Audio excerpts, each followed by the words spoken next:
Vaughn Wamsley is a successful personal injury attorney in Indianapolis. He has an interesting story about second chances. Being successful requires moving past adversity, even when everything looks like it's lost.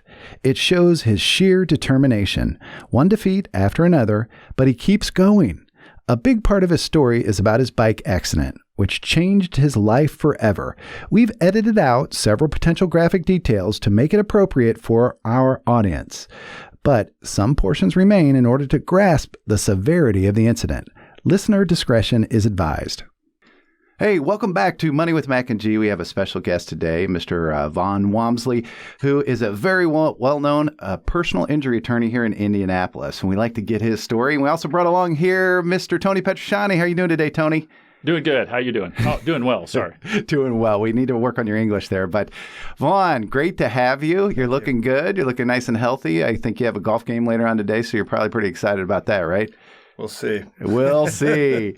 Well, we've known Vaughn, ran into him. He's on billboards across Indianapolis and probably even further out. We know we've seen his commercials on TV, but he has a really unique story. And as we talk about money and we talk about successful people and how it really requires continuing to push through sometimes difficult times and living a little bit on the edge where things almost fall apart, but you bring it back and good things happen. We think that you just have a fantastic story. So thanks for being here to share it with us. Love to. If it can help people, I'll do it. That's exactly what we like. But you have, we usually just kind of start at the beginning, just a very quick start back when you were growing up. And we know you're an attorney, maybe a little bit of how you got there. Tad about your family, like, hey, I grew up in a family of 6 and I always want to be an attorney because I like to fight with all my brothers and sisters. And we kind of go from there. Well, I grew up in Minnesota, as a matter of fact. I grew up in Lake Minnetonka. My dad's vice president of Tonka Toys. Oh, no way. And I tested the Mighty 4.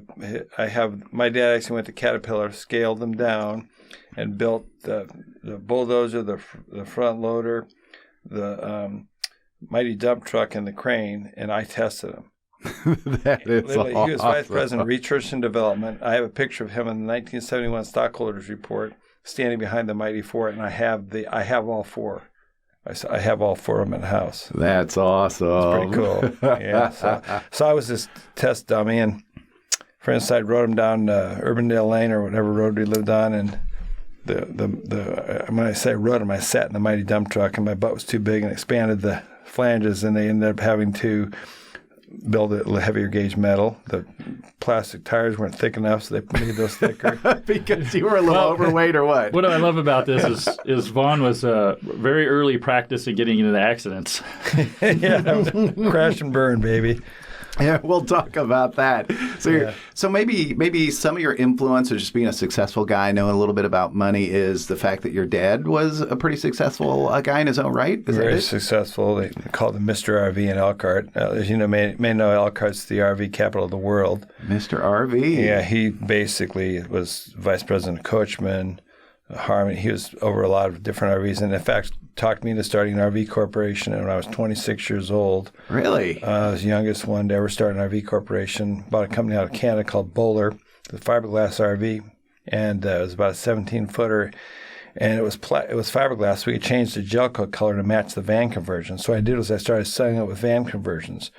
Very high-end deal, and if you had a Chevy 17 silver, I'd get Chevy 17 Jelco and match it with the silver van conversion. Dude, that's pretty cool. That was when I was in law school at Notre Dame. Because aren't there more millionaires in northern Indiana than anywhere in Indiana for sure, but a much bigger swath of the United States? A lot of them in Elkhart. And there's like the RVs that are put together. Yep. My dad got a custom, one of the full-size vans, and we started learning about that. Man, up there, they're all doing that stuff. Well, that's the van conversion. I paired up with a Bivouac and a couple other ones, and I actually shipped them and sold them along with the van conversion. Actually sold some of them to Mercedes-Benz dealers. They actually put them in the showroom. These were very high-end. Van conversions. Yeah. And now the RV, the trailer that went along with the van conversion that matched it. For instance, if it had Chevy 17 and had charcoal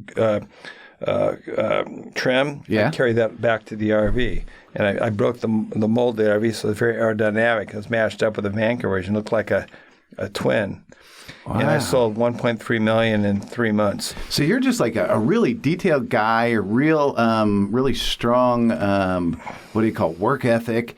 You kind of jump in full force, and you're doing some really cool stuff at 26. But that was kind of even your big story was before that, right? Right. Well, so I started flipping houses in college down at IU in Bloomington.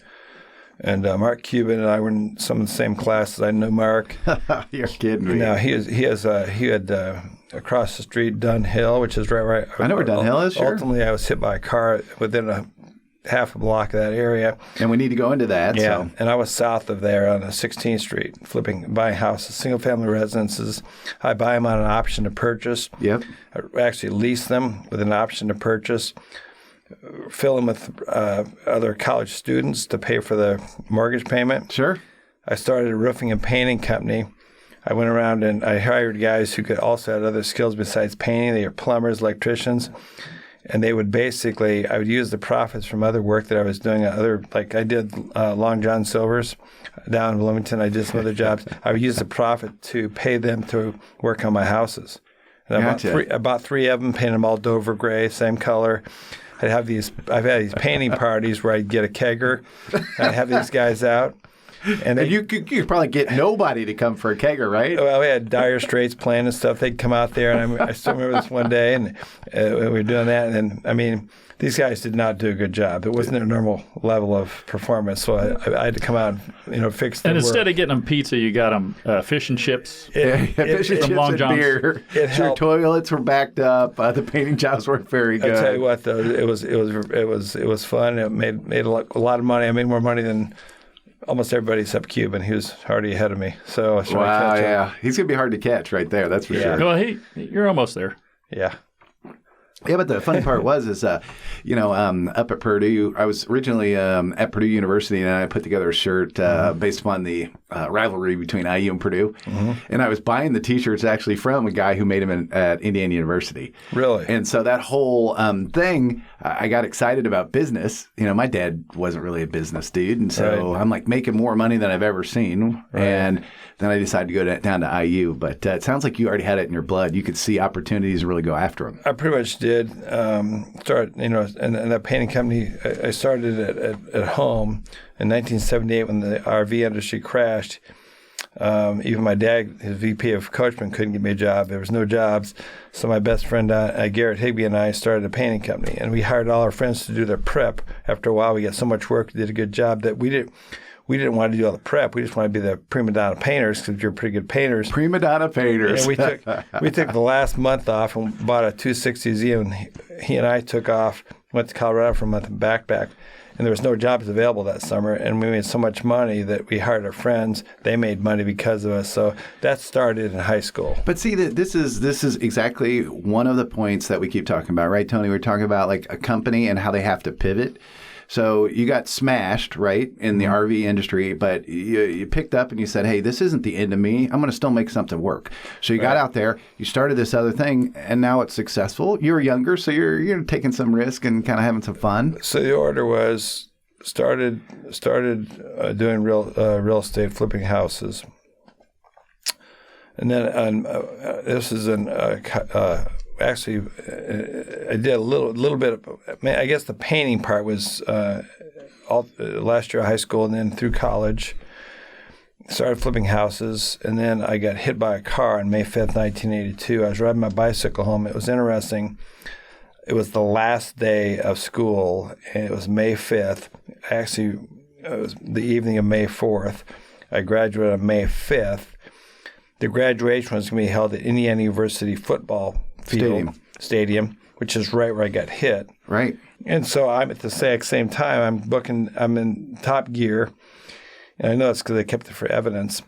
And I'm riding right along the line, doing everything right, and he turns left in front of me to enter that park, and he hits me so hard that I totaled his car out with my left shoulder, and I actually flew horizontally through the air, hit just below the roof line. And the glass is supposed to break in pieces and catch you. It didn't stop me. I was hit so hard, I pulled my scalp back and fractured my skull. I I had 96 stitches. 96. Yeah, broke my nose and broke my jaw in 8 places. And major TBI, traumatic brain injury. Yeah, I think God had his hand in there. I know God controls everything, and I honestly believe it's for my good. I think he really knew I needed to be humbled at that point in my life. I was, one problem. We kind of giggle because we know that Vaughn is definitely special, very smart guy. Humility may not be your strongest suit. Let's put it that way. No, and it comes with success. And I would offer this is, don't get caught up in yourself. Don't think you did it, because even up to a few years ago, I thought it was all me, all Vaughn. You were destined for huge success, and now you're hit and you move into a coma, right? Right. I don't know how you get to Texas. So I wake up. I get hit on May 5th. I wake up on July 31st in Dallas Rehabilitation Center in Texas. My dad, who's an entrepreneur as well, has started a company called they hired him to start a company called Amtech. They merged a bunch of companies together. One of them was a limousine stretch car, an ambulance company, and a hearse company. So they were all applied to what my situation was right there. And Wow. He actually had a turboprop Learjet type thing. They flew me down in his private jet. We had a house. It was like J.R. Hewing. It was like an indoor pool you could swim from the inside to the outside. It was like a dream for me, because I really didn't know what happened to me. So this is 2 months later. All of a sudden, 3 months. Oh, I thought you said May to July. May, June, July. You're right, 2 months. So the whole thing I got May 5th. So Right. all of May. All of May, all of June, and all of July. Oh, all of the end of July. Okay, July so 31st. 31st. Oh, I thought you said So I was July out. 3rd.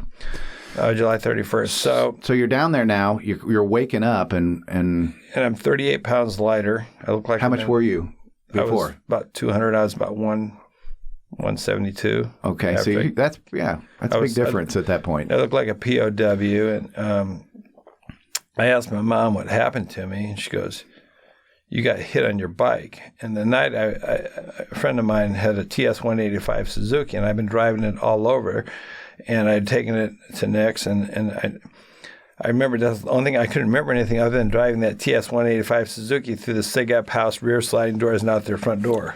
It's like an Animal House type deal. I'm thinking you didn't get caught with that, because being a lawyer today might be a little bit. Well, no, I knew some guys. You knew some guys. It's funny because, Ben went to IU and his nickname there was Flounder. What? Get out of here. I don't even know what that means. Animal House. Oh, I didn't know. That's funny. That's When before my time. you're dealing with young people, they just But as far as, when I came out of it, I couldn't walk. I couldn't talk. I couldn't spell cat or dog. I had several tests. My IQ is 75. I may get a little emotional here, guys.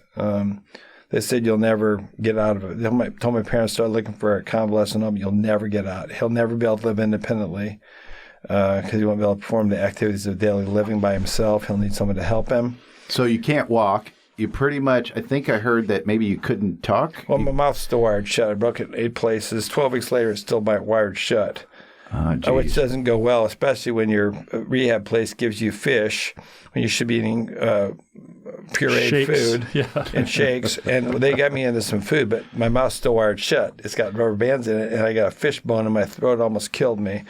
My parents went through the roof on that one. But the bottom line is You couldn't do nothing. I couldn't do anything. But I had to learn how to walk with these balance beams on both sides of me. And I'm in there with the Dallas Cowboys. There's a couple of one guy had a farm implement fall on him, and Dallas Cowboys are coming in and stuff. And I was kind of, after a while, it became apparent I was going to be their poster boy, because when I found out what happened to me, it's a head injury is like no other injury. It's an injury to your very self. Right. And it's not like you hurt your arm or something. So when I figured out what happened to me, that's when I started doing, it was like a Rocky Balboa thing. I started doing sit-ups and push-ups in my room. And my right leg dragged. I got hit on the left front parietal lobe, so it messed up my right side. So with your brain not working, though, how long did it take you from the time that you had the accident to 3 months later when you woke up? Was it the following week? Was it 2 months later when you figured out, oh my gosh? Several months at least, maybe. Because I'm thinking that this is not a quick thing. No, several months later. First, I was mad at God. I shook my fist at him, and I was really mad. Because you were graduating college, but then you were heading to law school, right? You wanted to go to law school. Okay, so And then this happens. And I'm trying to put it into sequence so people can understand it. So, yeah, I'd taken the law school admission test, and I did well on it. I didn't apply till April, and somehow I got accepted. They must have had an extra spot or something. I don't know. They threw it to one of their own, I guess. I don't know. But so that's April, a month before graduation. I got accepted mid-April. I got hit on May 5th. So 2 weeks after I got accepted, I got hit. So I'm going. I'm already making money in real estate, and I've got several. Miss Indiana was my girlfriend. Miss Indiana? Yeah. All right. And so I had a lot of things going. Life was good for you. Yeah, I was going to law school. I was already. That's all I live for. It doesn't take any skill. You just have to try real hard, and I'm good at that, right? So I had a lot of things going for me. So that's when I woke up. I said, God, you took everything from me. And in fact, he gave me everything because I was on the wrong track. It was all about me. It was all about me making money. That was all I cared about, and me being successful rather than serving other people and loving other people. Right. So you get whacked, and you're just like, I come out of it. I come out of it. Yeah, and I'm like, I finally figured out what happened to me. My mom said you got hit by your car, and then I got mad at God. I was wearing diapers when I came out of my coma. Wow. I was incontinent. My mouth's still wired shut. I can't even spell a cat or dog. And so I started actually walking around. Once I learned how to walk, I started walking around outside of the Dallas Rehabilitation. Then I started, and my right leg was dragging. My right arm was screwed up. My left side got hit, so I messed up my right side. And then I started actually jogging, and then started running, and I ran like something you'd see on a cyclops or one of those, Night of the Living Dead or whatever. I looked like an idiot, right? And it took a while. I mean, actually. So what's a while? I was down there about a year in Dallas. So 3 months till you woke up, down there for a year. Yeah, totally a year. And then my dad's company went under because the guy, he did some shenanigans, and we hadn't sold our house yet. And now we go back up, and I'm living in my same room that I was in high school. So I'm living at home in Elkhart again. Oh, I know. In my old house. We never sold it.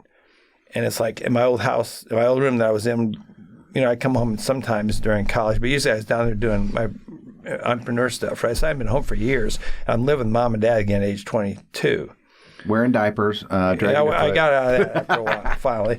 But I'm like, it took a while to get my brain back. My dad gave me a job in this accounting department. I got a job at TGIF. You guys would like this story. Working at TGI Fridays down in Dallas. That's their corporate office. They hired me. I worked with a little department. I would be the one who would make sure that the credit cards and the food groups and the different areas we were trying to monitor what was being consumed and what we needed to replace and stuff like that. Some of the metrics. Yeah. It was funny because my store was in Indianapolis, the one at Keystone. And the guy who was managing it was a guy named Glenn Garman. We call him Gap because he had a gap. And he was Little Five. He rode Little Five with me. He didn't know that I was the one who was in charge. I had like a whole bunch of stores. And then there's a lady named Sydney above me, and there's 4 other girls I was working with all women. He did not know that I was overseeing his work. Gotcha. Okay, and so I was messing with him. I was like a little kid. I had the kind of the social grace of a 6-year-old, so I was like a child. And I was giving him, this is the wrong food group and stuff. And when we used to ride bike, pass him, blow him away, and just leave him in the dust.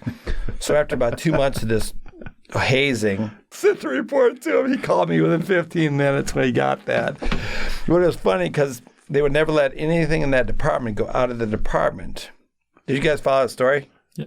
They never let anything go out of our little cubby. We had these little there's 4 of us in this little cubby area until they checked it because I was an absolute idiot.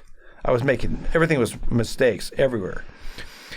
And they gave me a test. Somehow they figured out I was an idiot. And at this time, remember, I'm accepted to law school. I'm going to go back. So I was home for a year, and then the following summer, I was going to go back to get redoctrinated to college life. And so I had this mustard-colored B210 packed up outside TGIF's. And this is very interesting because they'd give me a test because they realized I was an idiot. And I remember Sydney and the VP of TGIF, they called me in their office for a meeting after the test. He looked like Pat Sajak, I think. The Wheel of Fortune. Being a turn of letters. Yeah. And he goes, how do you think you did on that test, Vaughn? Like, I think I did pretty good on it. And Sidney looks at him. I can tell you I didn't do real well. Just by the way they looked at each other. He goes, well, you didn't do so well. I said, oh. He goes, we're going to have to let you go. I said, well, that's okay because I'm going to law school. And they both just lost it. They're like, this guy's going to law school. And I had, and think of it. In my position, I'd been beaten down. And I was going to make a comeback no matter what it took. That was the same drive I had when I was a little 5 when I started all these businesses. So April, you got accepted to law school. May, you're ready to graduate and got in an accident. July, you woke up in a coma in Texas. End of July. End of July. About 9 months or so later, because you said you were down there in about a year. Yep. You started to work at TGI Fridays. I started working there a lot sooner. During that. But your mental capacity wasn't up to snuff yet, right? Right. You got accepted to law school back in April, and you're going, "Hey, I'm going to go to law school." Right. People are like, "You're insane," right? So here's the funny part. My car is already packed. The timing was, God has a sense of humor in my life. Anybody who knows me, like Tony, they'll see stuff happen. And your car's packed in Texas or Elkhart? It's packed in the parking lot at TGIF. It's outside. Where is this TGIF? Midway Avenue, on the other side of Dallas. Dallas. So you're in Dallas. Okay, got it. And so and my parents think had already come back, or they were moving back the same weekend or whatever. So your dad's having like pretty significant problems too, because he just lost his company. He's hired an attorney to defend because they tried to put it on him, and he got out of it, and they had to pay for a house. And the other guy was doing some crazy stuff. He got in trouble. So now you've got a whole bunch of trauma in your life, from physical to mental to emotional to family to everything. But the funniest part was, I said, I think I'm going. I said, well, that's fine. I'm going to law school, and they looked at me and laughed. I had the acceptance letter in my jacket because I was owning that. That was I was going to make a comeback. I was making a transition. Got out from the rehab to this job, and even though I thought I was doing better than I was, I wasn't doing as good as I thought I was. Right. But now I'm going on to the next stage. I'm going back to college, and so I said, "Here's my letter." And they both read it, and they just you could have seen the look on their face when they read that letter that I was accepted to law school. They were like, they didn't know what to do. And by the way, which law school? IU Bloomington. Oh, so you got accepted to IU? It was rated like 13.